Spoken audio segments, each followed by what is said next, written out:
Good evening, good evening. I see you're finally enjoying our intro music. It's working. Good evening. Okay. It is October 10th. It is another Sunday, which means it is a great, great evening for Sunday Night Magic. Thank you, everyone, Hi, for joining everyone. us. Yes, hi. We have a very special guest this evening who put himself through another torturous experience this morning. Yes, I did. If you guys Right. want to watch me suffer while playing games, you Right. can I mean, watch it. I don't think any introduction is necessary for like the ASMR voice behind variable play. So, Hi, Ron yep, here. yeah. Thank you, Ron, for joining us. So tonight, this Sunday Night Magic episode is a little different. I have typically gone through, let's say, my top 10 recommendations. I've also gone through set reviews, and we've done a little bit of Magic the Gathering news for some of the episodes. Last episode, I did share about my top choices for mana rocks for mana acceleration, but today we're gonna do something a little bit different. So I've actually been reaching out and talking to several other people, trying to get more, get more voices involved in Sunday Night Magic. And usually, everyone is really they all want to talk about maybe one topic that they feel familiar or comfortable with. That not really like entire sets or talking about, let's just say, like combos that like they only spend really that their time building one particular thing. So okay. Um, Pretty much that has led to the direction of making a very focused magic conversation, which is what we're going to do today. So tonight's Sunday Night Magic episode is going to be Magic Talk. And thank you, Ron, for being my first guest for Magic Talk. Yay! And so prior to us going live and doing this episode, Ron suggested that he would like to discuss one specific topic, which I was actually very interested to do too. Um, I have way too much to list on my end. You actually made this very difficult for me. But so tonight we are going to be talking about our favorite two-drop creatures. For those of you who are not aware, when we say two drop, we are talking about Magic the Gathering creatures that have a converted mana cost, or under the new terminology of mana value of two. Oh, so wait, the Gatherer Yes, filter, it says it's mana value. but it still says CMC there. Right. I know. So there's mana cost and there's mana value because let's say you have a spell that has X, like a fireball. Mhm. If you pay 9 for the fireball, its converted mana cost of the spell is 1, but its Right. mana value is 10. Oh. So Oh, okay. it's a way of them trying to fix the rules that basically you are checking like what was spent for the card at that particular time. Okay. But if The anyone ever actual asks you how paid. much it cost, fireball is just one red. Yes. Yes. Yeah. Yeah.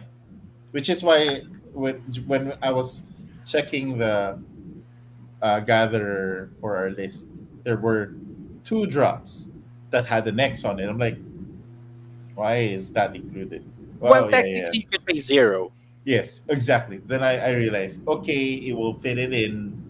But like, All right. So, but for this episode, we are going to be doing something a little different because we might be referencing also other cards. So, what we've decided to do is that we have the Magic the Gathering Gatherer. So, the yay. Gatherer is a online tool that Magic has provided players to do simple or advanced card searches. So if you are if you're looking for some cards that if you're not sure what the name is, or if you just want to review some sets, or even just look for specific colored cards, I do suggest using this.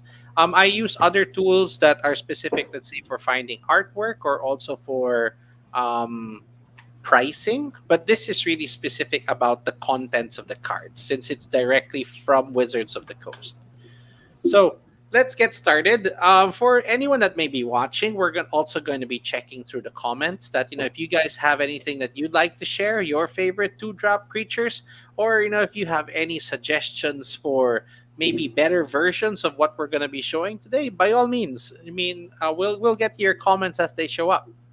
So, Ron, let's get started, man. And Okay. I think that there's no better place to start this in probably the most underrated color of Magic. So let's start Okay. off with white. Why? All right. Yeah. All right. Okay. Okay. Okay. So my pick for uh, white, actually, were, of course, there's the. I'm a little bit of a, just to give a background of my experience with Magic. Um, Brief summary: I was there, not alpha or beta, but I think I was there right after that. Um, and then I stopped maybe Weatherlight or Marcated Masks, somewhere there. Those are. And then I came back again, Odyssey, and then left again. So my information about Magic is very limited. And then finally, I got back uh, in Forgotten Realms. So those would be where my references would come from, um, which is why I don't. For a long time, I didn't understand what RDW meant. I still called it slide Okay. because my generation referred to red deck wins as slide decks, and Yes, now they slide. have different terms for the color combinations, which we never had during my Right. time in Magic. That was So actually an improvement from when they started introducing the guilds. They had the color pairings, and right, then when they moved to the Alara block, they introduced the shards. And when they did Cons of Tarkir, they introduced the wedges. yeah, which yes, I am completely not familiar with. So I for me, my favorite white two drop. There's actually two. Okay. So but we'll pick the one that's not This- th- playable this- and legal, okay. which is the Knight of Hokey Pokey. Oh Uh, my god. Yeah, when I saw this video, like this is what we're going with. Okay, so there, all right, let's pull up the Night of Hokey Pokey for Knight you. of Hokey Pokey. Um, Simply because it was my affordable white knight. Back then, it's hard to find white knight. It's not that easy to buy white knight. And this was my white knight, even if it's technically not. And you get to do the hokey pokey dance. Yeah. Okay. Um, For the benefit of those that are not familiar, so if you're looking at the card here, you'll notice that it is silver bordered. So these are from the unsets. So when you say un, it is UN. So there is several unsets that Magic has released, and these are more of like the comedy sets. So they're yeah, not playable in any format, for legal well, they format. are playable when they're released for their events, but Right. they are not legal in other formats other than just the release. Yes, This where is they really are. for like kitchen table. This is for if you just want to have fun with the game.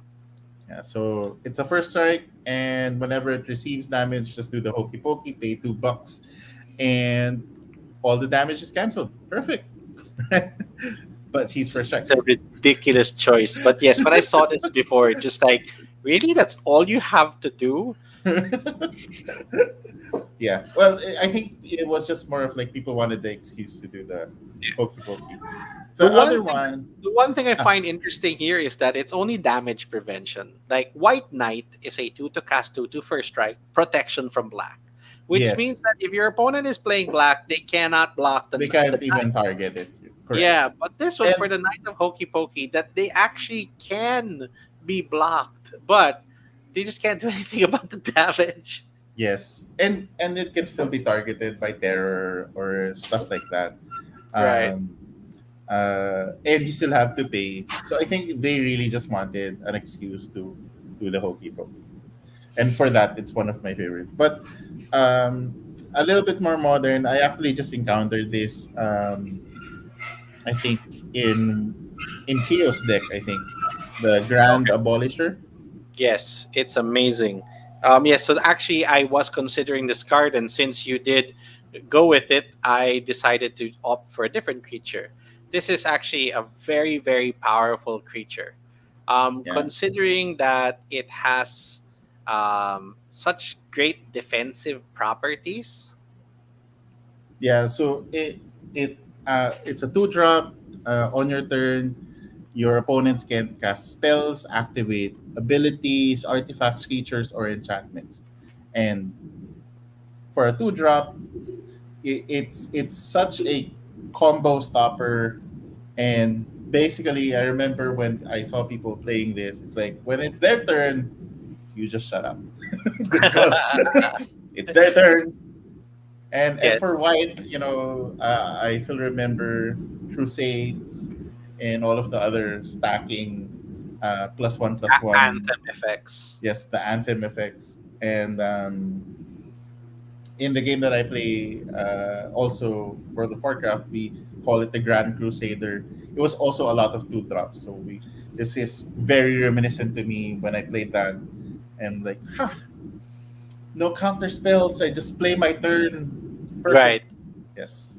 So Hey, really powerful. we have a viewer. Hi, Nico. Thank you for Hi, joining us Nico. this evening. Hello, hello. No, I totally agree. I run this card specifically for when it's the turn that you want to run your combo, and Yeah. in the game of Commander you have three opponents. That's three counter spells to worry about. Yes. So the moment this guy is in the game, it's just you are protected, but you better be sure you're winning that turn because if Yes. not, this guy is dead. Yeah. Well, in during normal sort of play, i- when your opponent would spend their turn to kill this creature, it's still like a momentum change for them. Instead of playing tempo with on their side, they actually have to spend their turn to do the removal. So as a sort of a white tempo player, I don't mind. Go spend your turn. It's not advancing towards me. It's still a one to one loss. So we traded cards, but I'm still in the upbeat tempo with you. So I'm still pushing damage, and that's kind of why I really like playing with this type of card back in the day.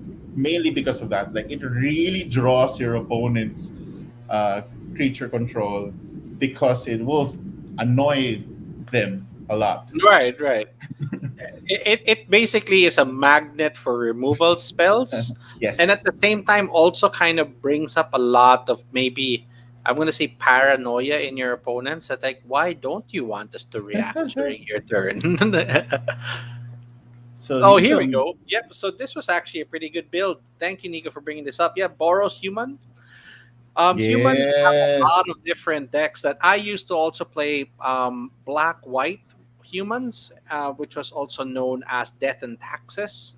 So this one here, Boros Human, red and white's pretty good. Okay, yeah, you can shoot Mm, your opponents and they won't be able to do anything. Right. Also a great countersink. Yep. yep. Good point. I totally Perfect. agree. Yeah, so this So was actually my second choice as well. So I mean, we had immediate crossover. So instead, yes. I decided to go with a different card that I think also is a really good embodiment of white, and it is known as the Dranith Magistrate. So this was introduced in the Ikoria set, and basically is a 2 to cast 1/3, which makes him a great blocker. And Mm, your opponents can't cast spells from anywhere other than their hands, which means no graveyard shenanigans and no out of the right. game shenanigans. And guess where your commanders sit? The command zone is outside of the game. So you cannot cast your commanders. So unless you are Wow. faster than a two to cast, That is an annoying thing to deal with in Commander. but they built it in a way that it is a 1/3. That means that it still is subject to lightning bolt, abrade, and the usual removal Right. stuff. Okay, Right. it will survive a pyroclasm, but Yeah. but you're gonna really have to target it for removal. just to open up your graveyard strategy or your command zone so that you can play your commander. So Yeah. it kind of runs just like Grand Abolisher. They both break Right. parity in that only your opponents are affected. Yep. But Yep. this one here is just more annoying in the world of Commander. It is. It is. And it will be like all of them are like, who's gonna spend for it? Come on, who's gonna spend for it? I don't know. So whoever is not yet needing their commander, like I'm okay with that, and then it gets Right. passed on to the next guy. Yeah. And one of the good things about it is that its casting cost only requires one white, which means that it Yes, works it great is with color pairing. friendlier. Yeah, it's much more flexible with other color combinations. Agree. Agree. Cool. All right, yep. So there, that was our picks, our favorite two drops from the white. So let's move to the next one. Let's go with, you know what? I'm going to say let's go with green. Okay. All All right. right. So this was actually my very first like instant, my most favorite two drop. This is why I got back into Odyssey and that set, which is the Wild Mongrel. So Wild Mongrel two drop, discard the card +1/+1. The discard +1/+1 is okay, but this defined the speed of green at that time, which was there was eh, when the time it was released, Insanity, or was that again the mechanic? Madness. Madness. Madness. There you go. So Right. Madness was a mechanic where if you discard a card, you can trigger its alternate cost, and you only pay the smaller cost to cast the spell. So my favorite for Wild Mongrel is of course the Basking Rutwala, which would now become a zero drop. Zero. Yeah, zero drop. So that's them there, and the lightning bolt. I forgot the which one was the cost for that. Fiery temper. There you go. And Yeah. then So Argothian worm. yeah, So many conduits, and Wild Mongrel is like the annoying passageway for blue green back then, because if you're gonna spend to cost to trade it, then you if it's just dealing damage, you can throw cards at it and it lives. So you yeah, won't. it You gets have to. bigger, right? Yeah. Exactly. So might as well you're not gonna avoid, but you know that it's the entry point for everything else in the game. So Wild Mongrel, my very favorite two drop. It's a really good pick. Hey, good evening, Mark. Thank you for Hi, joining Mark. us. Hey, and just to take a step back, yes, this was the same point I had with Dranith Magistrate. That yep, that pretty much both those white creatures were like mana sinks. Yes. For Wild Mongrel, what we're looking at here on screen is actually the Ultimate Masters Edition, which means that this has been reprinted enough times that really its use is undeniable. There are Yeah. so many versions of this now, in that, there are a lot of two drop creatures that let you just discard a card, Hmm. but he's one of the original. He worked with Aquamoeba, the blue version. It was a 1/3 that you can discard a card to flip its power and toughness. Right. Yeah. So the two of them were like the archetype for the blue green madness. Yes. So actually, in Commander, Wild Mongrel is also used as part of a black green combo deck. It is Hmm. the Gitrog monster. The Gitrog monster, whenever a card goes to your graveyard, you draw a card. So the trick to it is that Wow. you discard one specific card, and I'll just show it here. So it is the Backmore Salvage. So just to give you an idea, Ron, of what the Wild Mongrel can do under certain conditions. So the Dakmor Salvage is a land that has the ability of dredge. Instead Hmm. of drawing a card, you can just mill two cards from your deck and put this card back in your hand. Okay. So you throw it away with the Wild Mongrel, and it's a land that goes to your graveyard. The Gitrog Right. monster says you can draw. Right. Instead, you will dredge, put two cards in your grave, and put the salvage back in your hand. Mm-hmm. discard it again to the And Gitrog one. So yeah, so basically your entire graveyard, your entire library goes to your grave, and for mm-hmm. every land that did, you also draw. So Okay. it becomes the ultimate graveyard build, Wow. And then just like and in black and green, both colors that care about the grave. yes, yes. Just as long So as your opponent doesn't have like an instant yeah, almost it's, trick or something. if something happens in the middle of that process, yeah, you're screwed. Okay, So back for up. my pick for green, let me just pull it up here so it's just a little quicker. I'll just use a copy and paste so I don't have to type it out. So this is actually my favorite green creature, and for reasons that I don't think need to be explained, just reading its ability says everything. Ah, perfect. It is a 2 to cast 2/2 activated abilities of artifacts, so even you can't be activated. This is Okay. basically a living version of the Null Rod, an Mm-hmm. old artifact that would shut down artifacts. Right. In the world of Commander, it's always a race to try to get everything running as fast as you can. So a lot of players rely on artifacts. There are a lot of combos and a lot of synergies that use artifacts, and just shutting them off completely as early as turn 1, because you're playing green. Green has Yes. amazing acceleration. Yep. You get the collective hatred of the table. I say, Yes. exactly. Goodbye, mana rocks. It's like a blackout for artificer decks. Like Right. their whole system just shuts down. Yep. Okay. That's pretty much it. Yeah. That I mean, everything. If you ever go up against somebody who is reliant on artifacts, they pretty much will just flat out concede. Yeah. Yeah. Especially if they're like blue green or something in that green, maybe green white. Uh, Oh well, it's green white might still have a chance because green does rely a lot on mana dorks. that's true. That's true. So But don't. definitely blue is artifact reliant. Red is Yeah. artifact reliant. Eh, Yep, see, nope, nope card for artifacts. Yes, just nope. No one gets to play artifacts. Like, or if you do, you can't use them. They're nothing. Yes. Yeah. Imagine the artifact lands from the Mirrodin set. You play the land and now you can't even use it.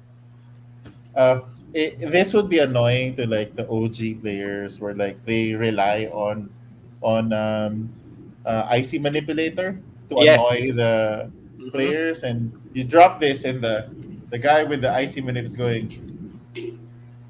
I well, And of if you're all playing, the if you're playing against a color that doesn't even have removal, yeah, yeah. let's say it's a blue control, like I'll bounce your oath. Like, okay, I'll play it next turn. What are you gonna do about it?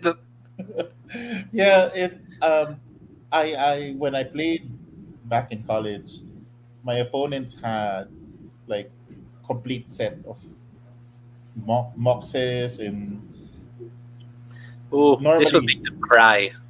yes, it's like, oh, how much is your deck? Yeah. How much is that? Face my So dumb oath. yeah, they were I annoy them because I play like scavenger folk. Oh, okay. And it annoys them because it's like I'm countering a scavenger folk. This is weird. Yeah. Hey, how much does your card cost? This costs 2 pesos. Yes. So I did have a secondary choice just to add in. It kind of is in line with the Grand Abolisher that we were looking at earlier, but this is the green. I would say the green equivalent. So this is the Destiny Spinner. It is a 2 to cast 2/3, which is pretty good. It is an enchantment though, which means that disenchant can be used to kill this thing. So it's an enchantment creature, but specifically says that creature and enchantment spells you control can't be countered. Oh, okay. So, okay, it doesn't mean that your opponents can't interact during your turn, but it offers some great protection. And Right. green really does a lot of creature based synergies and combos that, or even casting your commander. It's protected. Yep. It does have one more ability on the bottom that turns a land into an XX, which is the number of lands you own, or number of enchantments. So it counts itself as one, which is it's okay, nice to have. But basically, just a two to cast 2/3 is really good already in Yeah, terms of good its stats. stats, Good stats. and then its protection. Yes. Its only drawback is that it is an enchantment, which means Yeah. that spells that can affect that will be more Disenchant, with this, right? tranquility. Yep. So okay, that's it for green. Let's move to this one. I would say was the hardest color for me. I have too many listed, but let's jump to blue. My favorite, blue. So Okay. I see here that you have one pick, which I actually also did have listed. But you know what? Please let them know why you love this card.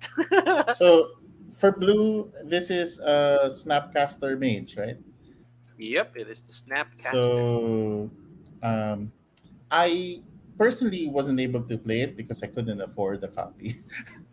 But I was so annoyed with everybody I played against that owned one because it was um, basically at that time there were a lot of cards that they had extra effects. Also, again, blue green. I think um, there were so many things that they could bring back. Of course, extra counter spells and whatnot. So Snapcaster Mage allowed us to flashback, right? Yeah. A So yeah, when it comes in the game, it allows you to it gives flashback to an instant or sorcery in your graveyard, and the flashback cost if its own cost. Oh, okay, yes. So not the Kenjong version. Yes. So this is the Ultimate Master reprint. The original version did feature the face of, I believe there if that's his name, Kenjong. No, I don't think it's Kenjong. yeah, But basically, let's see if we can find the other version. I think this was the time where the winners normally right would have the I don't know if it's still the There same you go. ability There, yeah, it looks like there. Kenjong. So isn't it that the winners of the world's tournament get to make their own card and Hey, a just comment from Variable Play.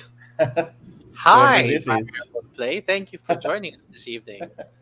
Vidalcan Mastermind. Okay, you know what? Wait, let's look that up. Okay, so while you discuss that, Yeah, so it was hella annoying when they would recall their counter spells, their draw spells, and worse is that they would recall their bounce spells and then bounce Snapcaster again, then throw them back in. So it was pretty difficult. And if you only had like a tempo deck, it's too fast for blue. At a two drop, that is so really good. So which right? is why um, it The the was build where it actually really shined. There was a deck that was called the Delver deck. There was a creature that is called I'm trying to remember its first name, but something Delver, and it's just a one to cast that can flip over to a 3/2. And it also used lightning bolts because it needed instants and sorceries in your graveyard. With Snapcaster Mage, if you have four lightning bolts and four Snapcaster Mages, you essentially have eight lightning bolts. yeah. So at Okay, hey, hi variable play. It's Nick. there you go. So what I liked about Snapcaster was just the versatility. It was just too flexible. It's like the whole graveyard was your toolbox. Anything you've already used, you can pretty much reuse. And for blue to have that is such an annoying power. But Right. of course, I also respect how good it was. So which is why it's my favorite annoying blue creature. Yeah. To give you an idea, let me show you here. There is a card called Past in Flames that came with the same set, and How Past in Flames works is that pretty much each instant and sorcery in your graveyard gains flashback. But if you look at the cost, it costs 4. Right. So it was so much more expensive, and it was at sorcery speed. So Snapcaster was half the cost and was at instant speed. Yes. So it just the amount of advantage blue had in that situation was so unbalanced. Yes. Yeah. Was it also at the same time a factor fiction? Um no, Factor Fiction was printed much earlier. Okay. Okay. So maybe it had another. It had You're an thinking annoying you're counter thinking of Gifts card draw. Ungiven. Okay.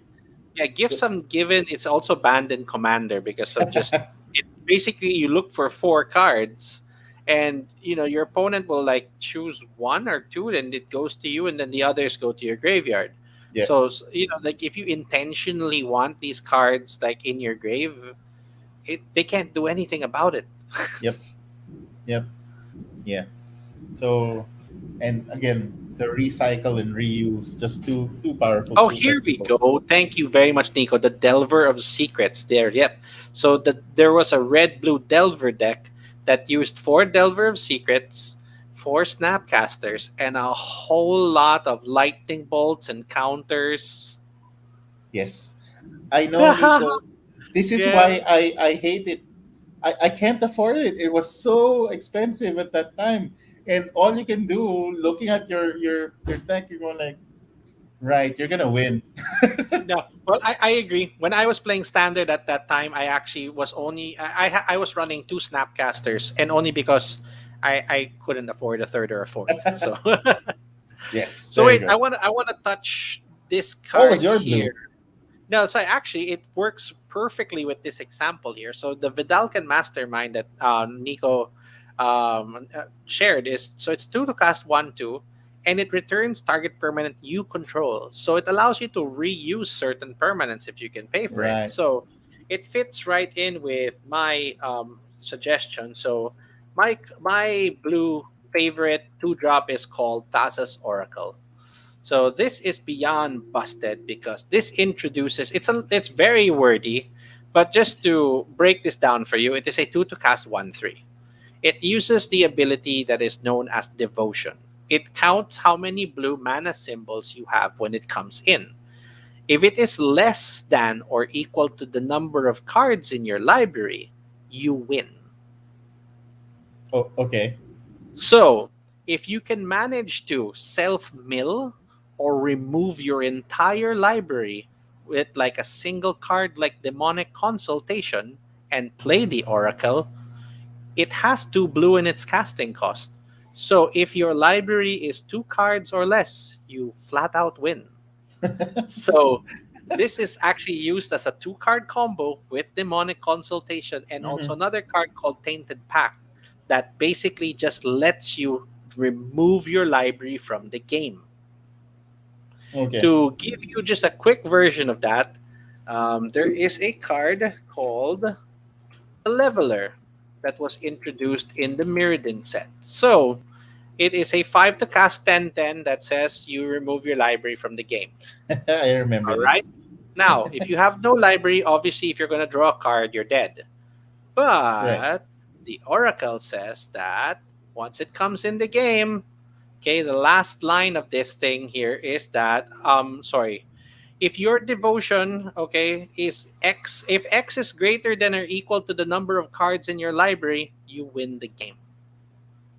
Hmm. So if you can manage to put down the Leveler and the Oracle in succession, you flat out win. Wow. Yeah, it's busted. This is I run this. So it is a very important build in CEDH and competitive EDH because you can technically run this as early as maybe turn 2. Right. Yeah. The mana requirements are so easy. So look at it this way. Turn 1, you put down, let's say, an island. Okay, and let's just say that you happen to have like a Sol Ring and a Dimir Signet.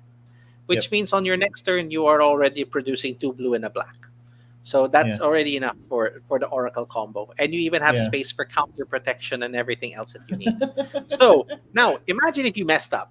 Let's say that you played this and somebody did something that countered your demonic consultation or countered your leveler. Going back to Nico's suggestion here, that return a permanent to your hand, I would gladly take back the Oracle and play it over and over again. Yeah. It's like, let's do that again. So I actually, win. in standard, they do have a build. While Theros Beyond Death was still legal in standard, it was really a self mill strategy. You would eat Hmm. away your own library using like really 5 peso cards like Tome Scour, like remove mill yourself for 5. Like why would you want to mill your mill target player that, but you end up targeting You target yourself. yourself. Like why? Because in standard, you're only running 60 cards. Plus you're opening 7, you have 53 left. Right. It's actually so easy to get your library down to like maybe 2 cards. And you can run 4 copies of this. Yes. Yeah. That's good. So I don't know, this is so busted. I did have several other picks, and they are also just equally as messed up. So this one here is, I'll just run this by really quick, and I think that it speaks for itself. This is the phantasmal image. So the phantasmal image is that you may have phantasmal image enter as a copy of any creature on the battlefield, except it's an illusion, and the moment it gets targeted, it dies. Okay, Hmm. but if anyone has a great creature that has an amazing come into play effect, like the Oracle, you can Yeah. have your own copy. Oh, your commander does what when it comes in? I'd like to do that too. As a 2 drop. Yeah, sa 2 drop. Okay, it is so easy for it to die. Literally, an IC manipulator can target this and it will die. Right. But you're really just using it for For like the a cheap trigger. copy to trigger something. Yeah. And you don't even choose the target when it comes in, that you may have it enter as a copy. So Mm. even if somebody killed your initial target, it's not affected. Wow. So Because you that's still yeah, because you need a legal target as it's coming in. Oh, okay. good choice. Yes, Invisible Stalker, thank you for bringing that up. Okay. That's actually a really good point. So let's put in Invisible Stalker here. This is also another one that I think is, yeah, it's also in the Innistrad set where Flashback made its comeback. So yes, it is a 2 to cast 1/1 that no one except you can target, and it can't be blocked. That is Give it your best annoying. pump, give it your best equipment. Stack the there's a thing that makes up it as a 10-10, right? Yes, the Eldritch conscription. It's like no other stat just becomes a 10-10. Two Wild. hits, Yeah. let's go. All right, another one here. Okay, yeah. So, oh, yeah. Okay, yeah. It's actually pretty good bunch of suggestions. Thank you very much. So I let's have move to the a next. Oh, you have another one one? for, well, it's just a favorite because of the reference. Dan. Okay. Oh my God, Dan. Wow, that's so G. Okay, now we gotta do that. Okay. So I have not seen Dan in any build ever, but okay, buddy. so no, only because whenever we play this, we would make the Jaws intro. Well, not intro, but sound. Dun dun dun. I mean, it's a You we. know what? I do really like that they kind of recolored the card, because when I used to see this, I didn't see the fish underneath. I would Yeah. just and it was just summon creature. It didn't exactly tell you what you were supposed to be looking at. So like, was the Dan the boat? Yeah, you have to like in the old version of it. You have to like really look. Oh, there's a big fish in there. So we were Yeah, actually, let's always see. Let's thinking look for the original prints. So yeah, here Arabian Nights. Let's give that a look. Oh no, you can see that here. Okay, maybe it's not the edition, but there is one that I had. there, not Yeah, this is the one. Yeah, the I white didn't really. ones. Yeah, I didn't really make out it was the fish that was because there it just says summon Dan Dan. Like, Yep, yep. And it's a 4-1. So what we normally did then was like just put a lot of red pumps on it, like plus 3-0 or plus four yeah, zero, and then fling. you It- just throw it at your opponent's face. Okay, yes, fair enough. it is a very dumb combo. It wasn't meant to work. So we would run a blue red. The whole point of the deck was so that we can say dun dun dun dun dun Dun, dun dun, dun dun dun, dun. dun, dun, dun, dun, dun, dun, dun. That was it. Really. See the days when Magic really had like good like inside jokes. Okay, we can All move right, on. let's move on to probably the I would say this is maybe the easiest color to like go with the choice with. Like I when I was searching for my two drops, it was like there's only like maybe two choices to go with. So let's go with red. What is your red selection? Oh, okay. For red, my favorite two drop. A close second, we can actually bring it up, is Fire Slinger. Oh, okay. Well, let's bring up the original one. Oh no! Did you spell flunkies correct? I don't know. That's interesting.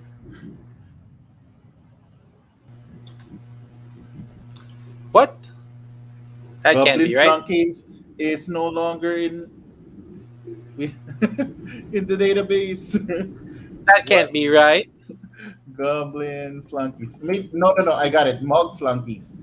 Oh, there you go. It's Mog. Okay, so it's the other version. Okay, yeah. There. So Okay. So basically, yes. this is the original. So, um, okay. So Mog Flunkies is my favorite for red. Uh, First of all, because it was common, so it was affordable. We could just stick it in there. And the effect of Mog Flunkies is that it can't attack or block alone.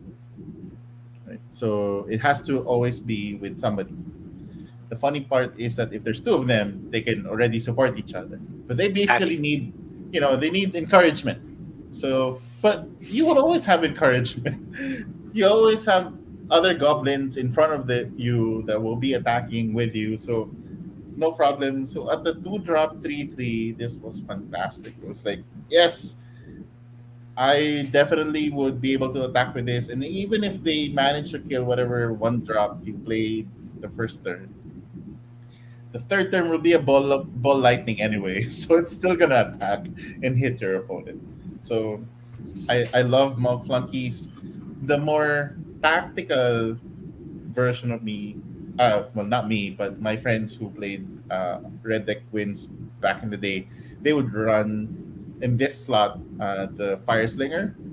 All right. Uh, but I personally did like the idea of me getting the damage, although I get why they do this. They play the long game. I prefer just doing a lot of hard hitting because this Yeah. So one you deal 1 damage and you also receive a damage. But the good thing about it is that it's a constant source of damage. oh, good choice, Nick. Yes, Killing Fiend is pretty good. So that's it's a newer card that does work with the Delver deck that we were talking about earlier. But you know what? I thought that you would go with, and this is actually a staple of all of the um, fast red decks from back in the day, was the Slit Firewalker. So it is a I two did. to cast 1/1 haste that when it hits a player, it gets bigger. So every Uh, turn it just gets bigger and bigger. didn't already reach during the time I played, so I Oh, did. I okay. did. I did get to see it. My turn one would be Mog Fanatic. The turn Okay. two would be the Oh, flunkies. you didn't go with the Jackal Pup? Yeah, I also like the Jackal Pup. That was my uh, other one drop. I think I was running 12 one drops, and then Wow. uh, the the rest. I think the other one was a Goblin Rager or Raider or something, but it's the one drop that has haste. Forgot which one. Let's bring up Nick's suggestion here. So, yep, this is the Killin Fiend. So, it is a 2 to cast 1 2. But whenever you cast an instant or sorcery, it gets +3/+0 until end of turn. Ooh, wow, So, that and looks that's the thing is, fun. that's whenever. So, if I attack you and then throw 2 bolts at your face, it gets +6. Yeah, or And this has been or printed so many giant times. growth it. Yeah, it gets bigger. Yeah, pretty much it gets +6/+3. But for my choice, my initial choice for my for a 2 drop red is the one of the best commander cards created for red, and this is the Dockside Extortionist. So it is a 2 to cast 1 to Goblin Pirate that when it comes in, you count how many artifacts and enchantments your opponents have, and you get that many treasures. Oh, So in a game of Commander, this guy usually comes into play with about 4 treasures or 3 at a minimum. So it already hmm, paid for itself. Now using bounce effects like that mastermind earlier, that you can technically build infinite loops with this guy. With the phantasmal image I showed earlier, you yeah. can copy him and get the effect again. Like, so this is like amazing acceleration in red. This is it came in a pre-constructed commander deck that people bought the deck just for the dock side. Oh, really? Right. Wait, which commander was it? It was, I believe, if I'm not mistaken, it was a red, white, blue deck. Okay, The Elsha of the Infinite. It had okay, 3 commanders to choose from. Oh yeah, no, no. The face of the deck was his name was Sivine. So okay. Sivine was a human wizard. Then you had Elsha, and then you had Pramicon, which is the legendary wall. Oh, Yes, they made a that. legendary wall. Wow. Now, my Wha- next pick from Dockside Extortionist is actually this one's just it's not for everyone, but I think that you'll appreciate this. So for red, I also chose the Goblin Engineer. This one was also introduced initially in a commander deck, but has been reprinted. So it is a 2 to cast 1 2, just like the Dockside. It's a Goblin Artificer. When it comes in the game, search for any artifact you want and put it in your grave. And then he has a second ability of pay a red and sacrifice an artifact. Return target artifact with converted mana cost Mm, 3 or less from your grave in. So it nice. actually can reanimate small artifacts. So when you're done with that mana vault and it's hurting you too much, or if someone taps down or shuts down your artifact lands with a collector oath, you can pretty much father them and get whatever you want from the grave back in, And you as long as it can costs. Yeah, as be a long as it little costs 3 or efficient. less. Yeah, you can even be a little efficient somehow if you can produce it first, produce some mana, then Right. toss them back in. So usually, what playstyle works with this is a stacks build that you'll put in winter orbs, static orbs, and all of those other cards that people hate in the graveyard, and then bring him in. And the thing is, this ability has no speed to it. So before the end of someone's turn, you can just slip in a winter orb. And then during your turn, you know what? I'll sacrifice the winter orb and bring Right. another artifact from the graveyard in. So you can kind of I, rotate I and think control. I got to play with you guys when someone was sporting this. I think, or at least I watched you guys play. Somebody running stacks with this. Cool. Oh, good choice. Goblin Electromancer. Yes, we will be sure to bring that up when we get to the multicolor. Thank you. So let's do the last color. The final one is black. So for And black, yeah, your choice here is actually very interesting. so my choice, I wanted something new. I just because, well, I was looking through the list. The original one I thought was Dothy Marauder, but I saw this in the list and go like, whoa, I want that. So it's a 2 drop 5/3 flash, but you can only cast a spell if a creature If a died creature died this turn, right? this turn. So But you know what? Just to give you an idea of just how, okay, that ability or that restriction might be a pain in the ass in standard. But just to give you an idea of how messed up this can be in other formats, let me show you the wild Cantor. So this one is red and green, and you can be it costs a red or a green. It's a 1/1 sacrifice, make a color of anything you want. So it already died. It meets the requirements. You can make black, and you just pay one more and you got yourself a 5/3. yep, yep, Or just to make it at least a little bit more colors, so a little bit more color specific, you can go with yes. the great blood pet. The The blood pet OG. is, yep, it's a one to cast 1/1 and then sacrifice it to make a black, which meets the requirement of the Grim Wanderer again. So yes, when I saw that, I was like, yeah, I would run that. That would be annoying to fight with. Like turn two, and it's what funny even with like Elvish Spirit Guide and other free stuff. So you have another what 1 drop in right? play. What I find kind of weird though is, and I don't know if it's just me, but the creature type of this is Yes, just I so noticed strange. that.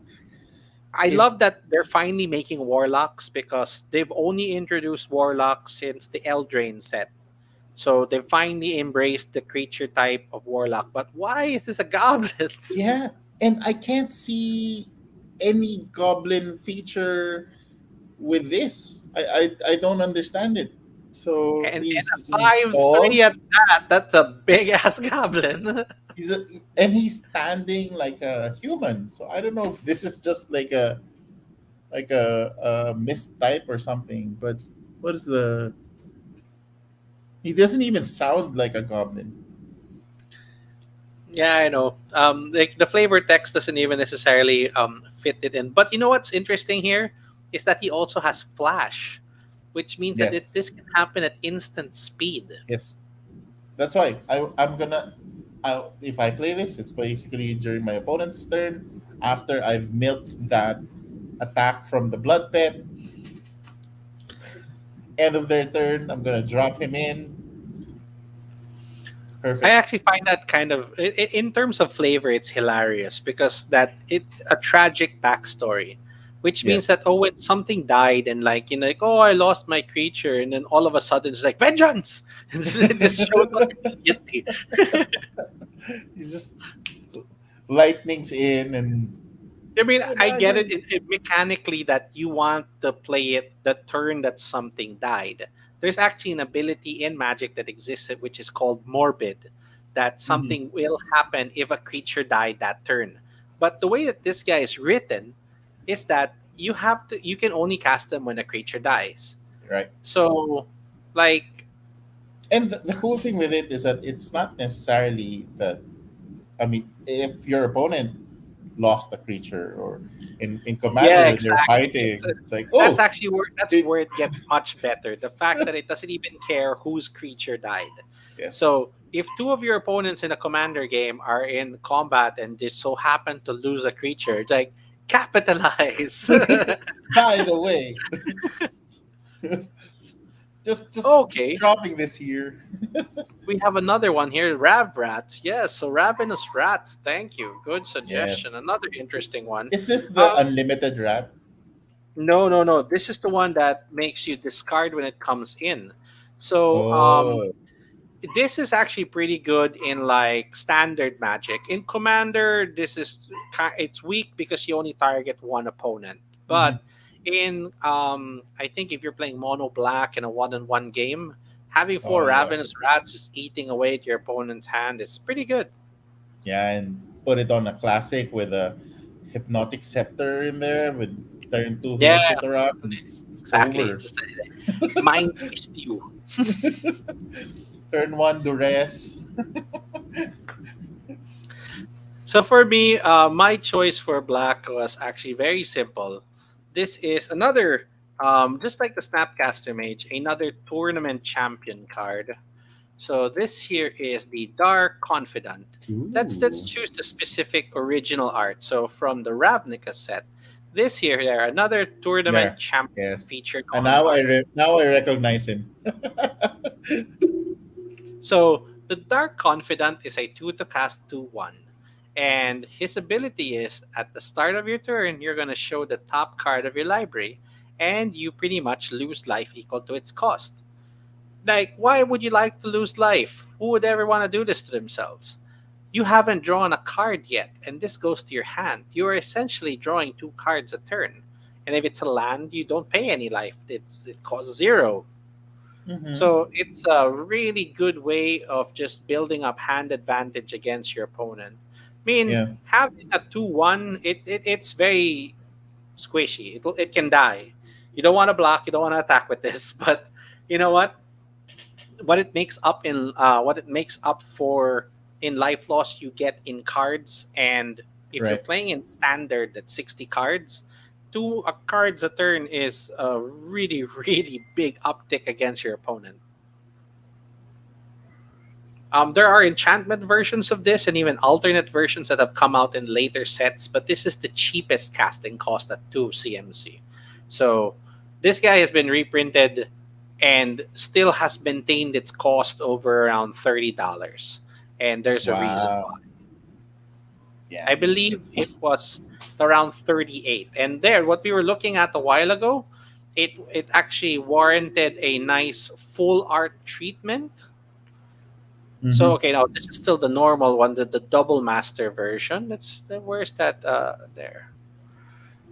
That's a really really good full art Dark Confidant right there. That's nice. And especially if you know your card economy, Yep. how you built the deck, so you're pretty sure what you have in there. You've already mapped out how much extra damage you want to Or take if in. you have deck manipulation, Sensei's Divining Top lets you look at your top three. Sylvan Library, which is an old school card, Yeah. also that you get to look at your top three, and you can pay 4 life per card that you want to keep. Right. So you also put it back in the order you want. So if you Yep. stack that together with the Dark Confidant, you can just put back a worthless card that you want, and it's zero. Yes. Oh, yes. You know what? Yeah, thank you for bringing this up. So, yep.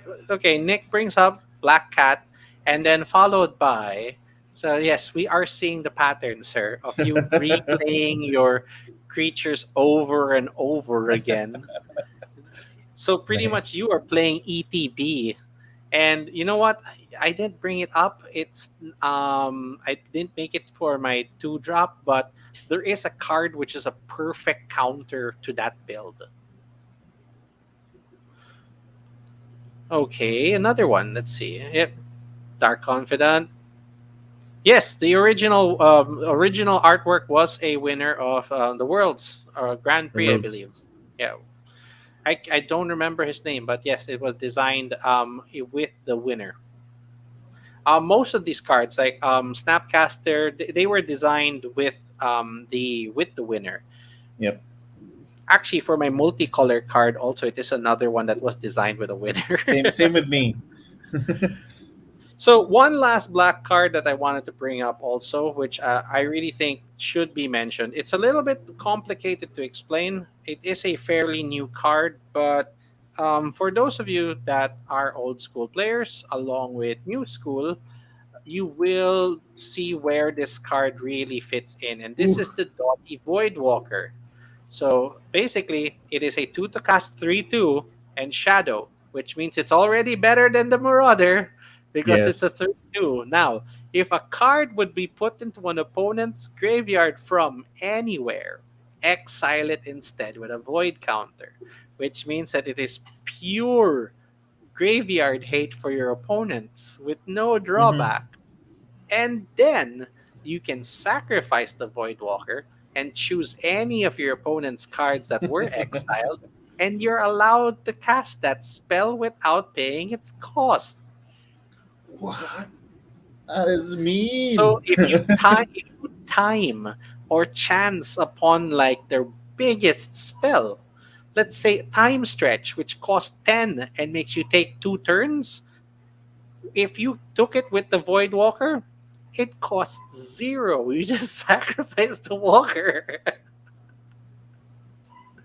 This is all levels of busted. That's why it opened up over 1,000 pesos. I think that it's kind of balanced out at around 600 now.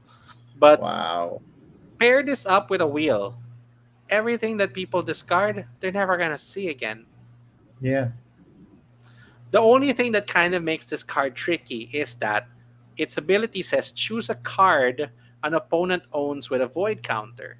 So if your opponent also owns a void walker, let's say you, a player A and player B both have void walkers. The two of you have access to player C and D's exiled cards.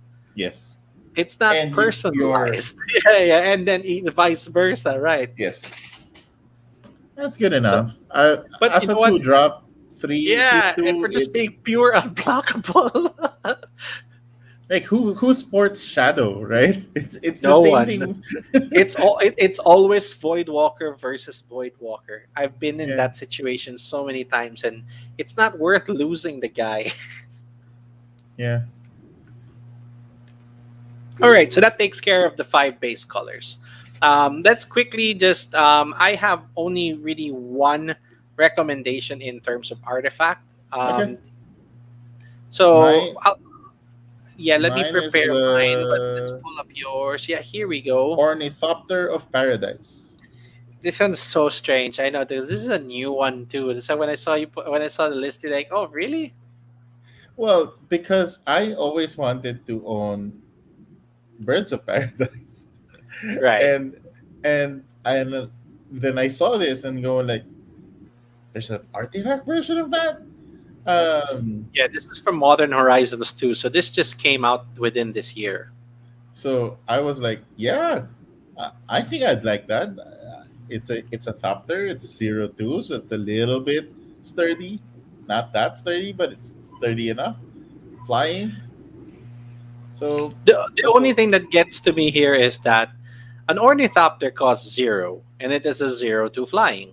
A birds of paradise costs 1 green. It is a 0-1 flying and makes any Yes. color. If you slam them together, they should relatively still cost 1. So I don't Yeah, know they why they should made it have 2. costed one, but I think it will be too powerful, and it would replace Birds of Paradise if it costed one. Sure. Yeah, definitely. And I mean, this is at a common level. That if it Yeah. was to replace Birds of Paradise, I think that this would have been maybe up to like Yeah. rare level. And I like cards like these where Or at it least if it they just made it a 1-1. I think if it was a 1-1 flyer, I'd be happy enough. That if it just had a little bit of power. little bit of teeth. Uh, with I remember I was sporting a sliver deck that would cast the queen at turn 5 without any. That was the only rare card in my deck. Um, it was a red green deck, all of the commons, and my secret card was Harrow. So for my early Har- years in college, people actually don't call me Ron; they call me Harrow. Like all the Magic players in Gokongwei would would not call me by my name; they would call me by that card because I was like, they were like, "Why? Who uses that?" But Wow, you have so much gaming related nicknames. If it's not Ron Vassal, now it is Harrow, which is so close to Mark Rosewater's nickname of Marrow. well, there you go. So for my friends, if ever you guys, for my Magic the Gathering friends back in college, They know. They Some of them Harrow. would when they still see me like, oh, Harrow. It's like, I haven't heard of that in a long Harrow. time. Yeah, so Harrow is a three to cast, one green, two colorless. Sacrifice a land and then search your library for two basic lands. Put it into play. So I'm Nick, gonna be we're only doing creatures today, but yes, that definitely goes on a two drop list. yes. So for me, I'm technically kind of cheating, but I'm also not. So I am going with my choice being the Ethereum Sculptor. So it is actually an artifact, but it is blue. So Yes, a Ethereum blue Sculptor artifact. is Gotcha. a 2 to cast 1/2 that makes all artifacts cost 1 less. I saw this. I also wanted it. So, wow, it's When amazing. this was introduced, it was brought in the Alara set because Ethereum is the material for the metal used in Esper, the black, white, blue faction. Which This is now a warp, Bitcoin. yeah, I mean, a it. cryptocurrency. Oh really? Oh yeah, Ethereum, right, right. But this warped artifact strategy so much that if you run 4 of these guys, a 2 to cast 1/2. I mean, but the second one only costs a blue moving forward, and your biggest stuff, your worm coil engines and whatever golems, that they all start dropping in cost. That Yeah, you could pretty much be running almost a 0 to cast deck. this is gonna be insane on a um Yep. So blue I use this in a massive lot of artifact. builds. My But if I didn't cheat, if I had to stay with just really artifact colorless, another one that pretty much broke Magic to the point that it required emergency bannings is the Artbound Ravager. So let's go with Okay, the better art, the original art there. So the Artbound Ravager is a 2 to cast 0/0. It comes in with a 1+1+1 counter. And sacrifice an artifact, put a +1+1 counter on it. So basically, the old affinity builds had artifact lands. What you right. would do is that you would just play your normal game of Magic, but when you are ready to go for your final swing, you can sacrifice all of your resources just to pump Yeah, him up. Or the moment, like, I'll attack with my Ornithopter and the Arcbound Ravager.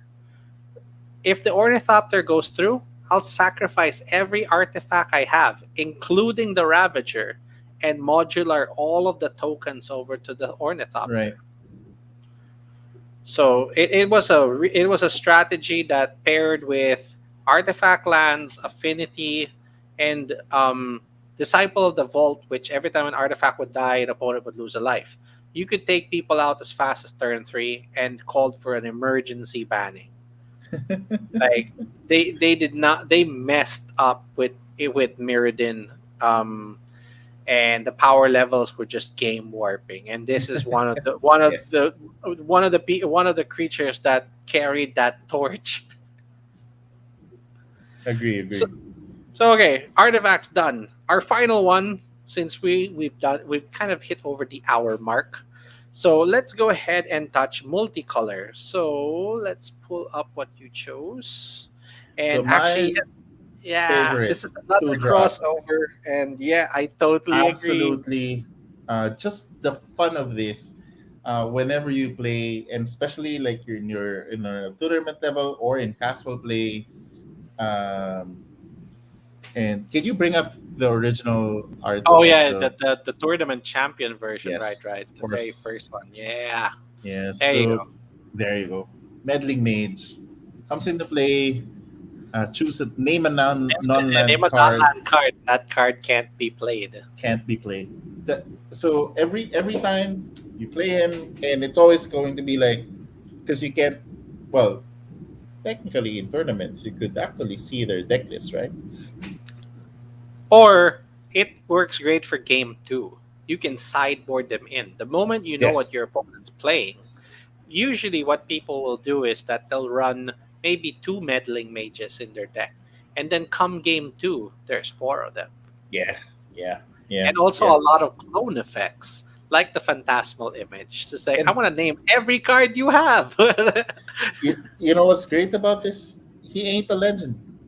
Exactly. You can You'd have you four. you you'd feel that with this power, you're going like maybe a legend or some sort of restriction. Nope, two drop, two, Yep, yep, good bear, and just stops whatever combo your opponent is trying to do. So they have to deal with the meddling mage first, while you're fiddling around and causing chaos on other things. So and yep, it's a and blue white, right? yep. So And then also, too many protections for there. errata already that let's go to the later version of it, that it was of course brought up as a human.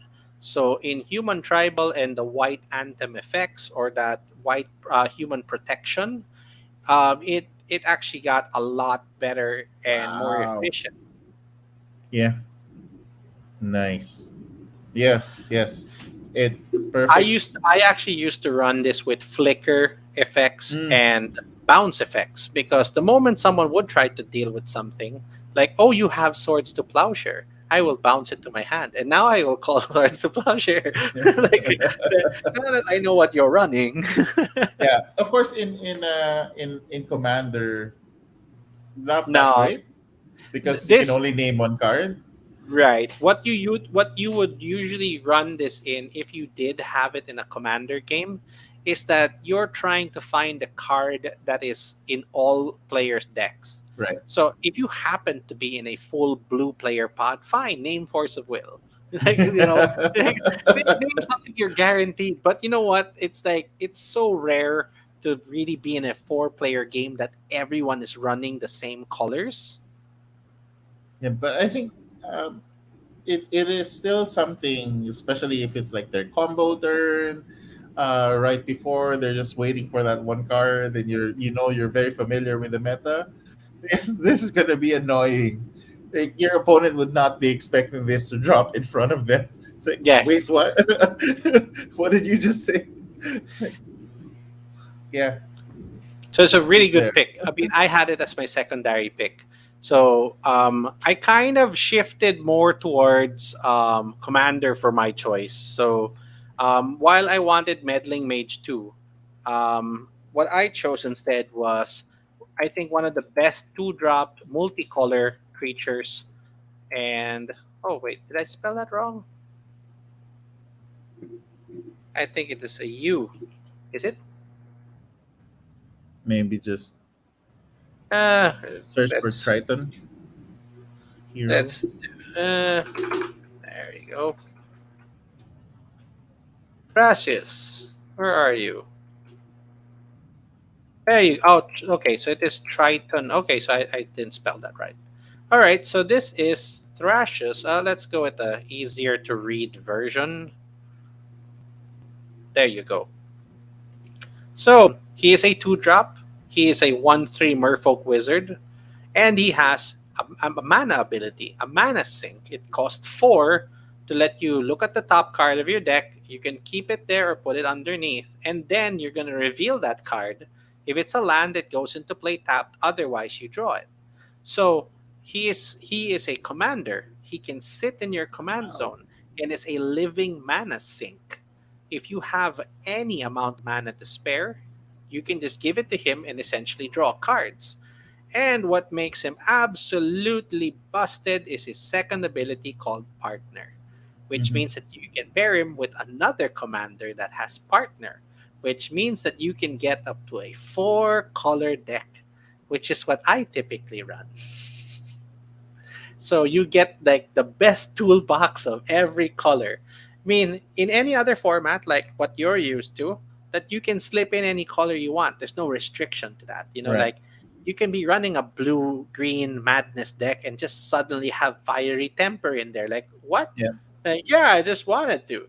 But in Commander, you are restricted by the colors of your commander. I Having see. partner opens it up for more color combinations to be added into your library. And just the fact that he is a 1/3 makes him a decent blocker. Yeah. And Merfolk Tribal is actually pretty good too. Yeah, yeah. The whole idea is to drop. For commander, that means it's even if it's dealt with, it's easy to cast again. It's going to be fairly cheap for a few rounds of Right. cycles before it becomes expensive to recall. So Yeah, here, going to old school magic combos. Do you remember Power Artifact? no. Power Artifact makes an artifact's abilities drop by 2. And Oh, then there was okay. the Yeah, Basal Monolith that you pay, it makes 3 colorless and you pay 3 to untap it. With Power Artifact, it only costs 1 to untap. So you net right. infinite mana. Yep. Play Thrashers, draw your library. Yes. Yeah. Yeah, pretty much. I mean, being legendary, he's accessible outside in your command zone anytime. He's a mana sink, he's a 1/3, it's easy to cast at 2. So there's so many things going for it. It's not really like a game breaker, but it's like it's a multi tool, which even I in the think colors of blue and green is wasn't so this busted. wasn't this in your Simic uh Yes. commander list? Oh yes, yes. He is. I made him top 2 because he does rely on the partner to introduce other colors in Right. that you want that. But technically, I you can run just blue green with him perfectly fine. Yep. I've done that too. So yeah, I mean, there's a reason why he's on the top of my list. So let's touch one that was mentioned a while ago, which I also totally agree with. A Goblin Electro. There you go, the Goblin Electromancer. So this one was suggested by Nick as well. So grade 2 drop, red and blue. Instants and sorceries cost 1 less. Ooh, So yeah, mana that is reduction. Very good. nice. That is nice. One drop. One cost arcane denial. Yeah, One that's why cost this is again in incinerate. the Delver deck. So yeah, like Yeah, that's good. I used to run a deck that was a storm deck. The idea was that you just wanted to keep casting a succession of spells over and over till you got to like a really big spell count and then stormed your opponent to death. And this Right. guy was in there because essentially you will almost get all of your spells to just one color to cast. Right. So Cool. good, really good pick. Good pick. So, do we have any others? Did you have any other that you wanted to throw in the list while we're still here? Well, the my cheap favorite one that is multicolored is the Cavern Harpy. Okay, let's see. Oh, Uh, the black the blue one. blue, yeah. Is it a Cavern Harpy or Yeah, Cavern yes? Harpy. Okay, okay, So interesting. Cavern Harpy flying 2/1 um, comes into play. You have to return a blue or a black creature you control to your hand, and you can pay one life to return it back. So the reason why I love this is because I always loved Alluran decks. Oh Um, yes, so I would have like Soul Warden in play and some other creature, and I would just keep bouncing that yeah. because I this one used was I used I used the red green version, the Horn Cavu. So it was a 2 to cast 3/4 with no flying and no other abilities, but it still had the whole bounce thing going too. yeah. The reason why I like this was because I could, if it Pay a stopped the life. bounce, I could pay it to redo that effect. So Right. that's why I preferred that one. But yes, if it's just the pure Stompy, let's go fast, red green. Agree, it's also that one. So, but I Horn like the Cav. Carbon Harpy.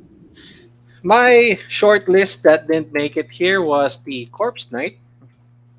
Oh, space.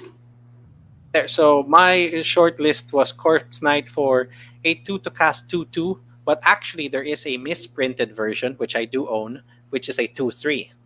Oh And wow, whenever another creature enters the battlefield, each opponent loses a life. So if you have a way of looping creatures in, you essentially have a gun, and it is each mm, opponent. ooh, there you go. Partner that with my Cavern Harpy. Yeah, just looping that ETB, that like everyone It's dies. black. So you know what? I think that so that was like maybe about two recommendations each from us. I know that we had Yep. some crossover, so that we're looking at about maybe 14 to 15 recommendations plus some that came from Nick. So yeah, we actually got a lot of good feedback tonight. Thank you to those that did share. And even some of the Ken Jong jokes for Snapcaster. So pretty much there. Thank you, Ron, for sharing your top, your favorite two drops.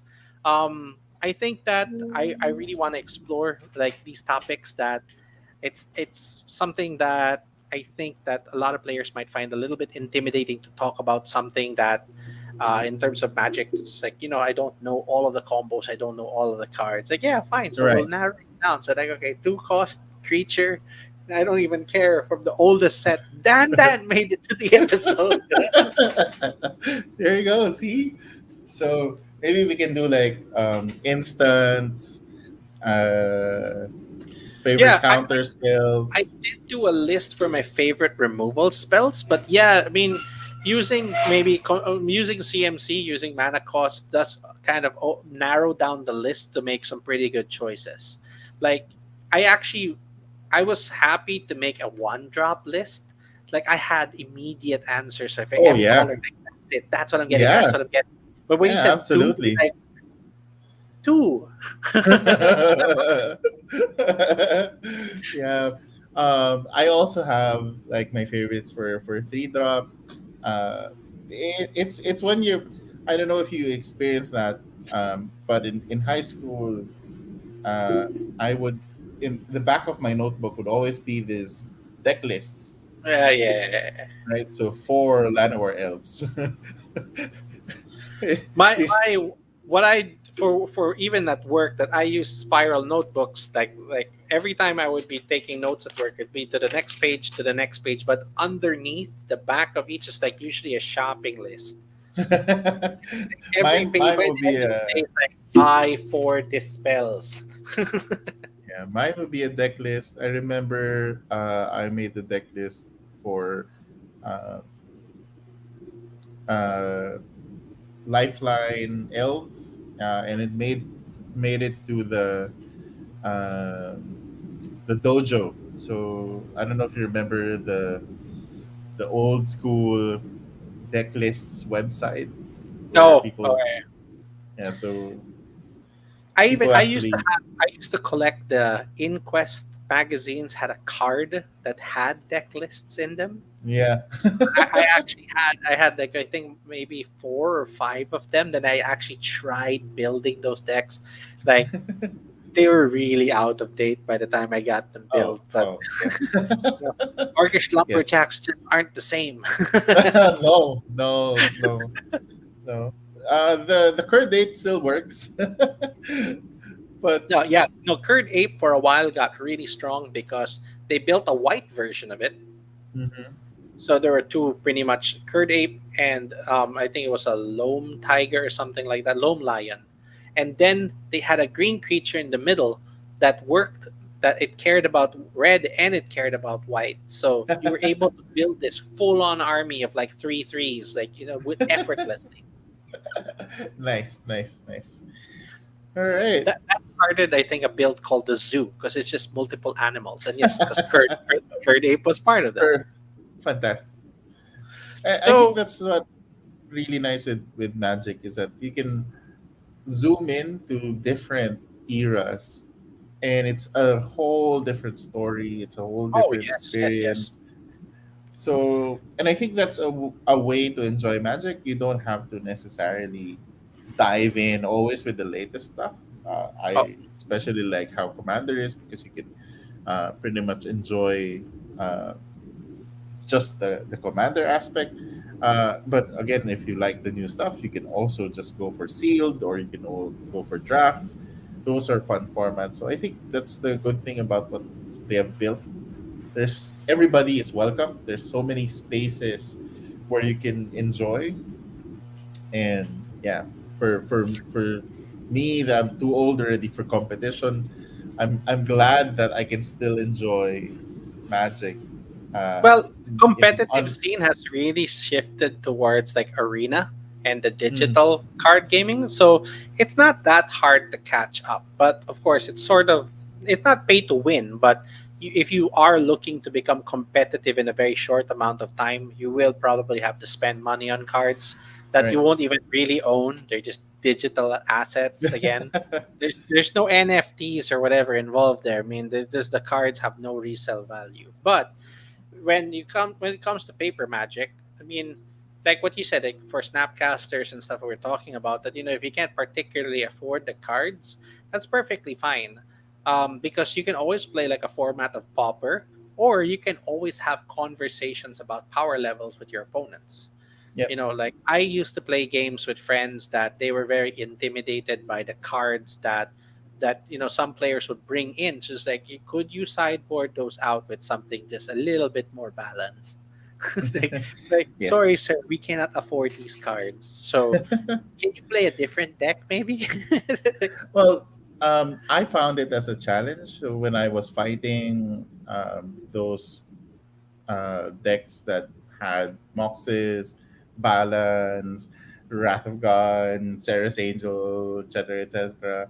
I was running a 5 peso deck with Scavenger Folk and whatever Elvish Lyricist, and it annoyed them when that Scavenger Folk would hit them with 10 damage turn 2. So like, what's this? And of course, I would lose probably 9 out of 10 matches, but it is still annoying to them that my 5 peso deck won against them 1 out of 10. So Right. Oh, wow, this is so interesting. Favorite two card combos? I got so much, man. yeah, So much come to mind. But you that's know what? that's a good idea. We can probably visit that concept and Broken maybe. beyond broken. So Nick, maybe you can also guest next time. Yeah, bud. Talk Would about. love to have you on here so you can talk magic with us. So, All you know right, what? Let's bring this episode to a close. Thank you for joining me for my inaugural Magic Talk episode, Ron. of course. Next week I may not be online. If you want to take over and talk magic. I I would be I would be just reading Yeah, flavor the cards text. as they come out. But you know what? No, I think that what might be interesting was a suggestion. I believe you or KO made that maybe we can bring Denmark and Jake on board since they do spend a lot of time on Magic Arena, and maybe Yeah. for Sunday Night Magic they can spread the gospel of Arena, get people involved. But with that, Sounds good. we close today's episode. Um, as always, that if you guys are looking to get into the hobby of Commander or Magic, definitely I hope that the information, what we provided today, helps. These are not definitive lists. Again, these are just our opinions and suggestions. Take it as you will. And of course, I appreciate all the feedback and comments that this really influences the episodes and the shows that we do. And you know what? There's so much content on the Variable Play Network that you should all be checking out. So, with that, Ron, any closing statements? Keep on shuffling Okay. every day. Yeah, man. Everyone keep safe, keep gaming. Thank you very much. Bye.